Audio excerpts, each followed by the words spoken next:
Good morning everyone and welcome to another Thompson on Tour. Just want to share this with you. Been staying here a couple of nights now, and every night you're hearing this crushing noise and a load of screeching, which I thought was a load of rats. Sounded like a load of rats, and every day the floor was actually littered in half-eaten mangoes.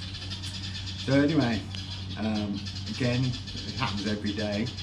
I've actually discovered it's actually fruit bats, giant fruit bats that come to the mango trees just around me here every night to feast on all the mangoes, because there's several mangoes now growing in the trees. So you can see here I've lucky enough to get several undamaged ones.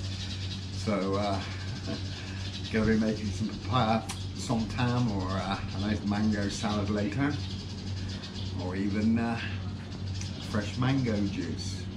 Yeah, so it's the fruit bats, so nothing to worry about. At least it's not vampire bats, I suppose. So anyway, I thought I'd just share that with you.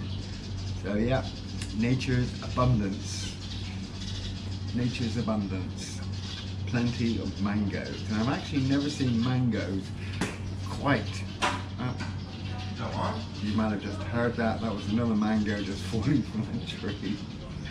So anyway, yeah, the size of these mangoes is pretty big. So okay, that's Thompson on Tour for now. See you all later. Bye for now.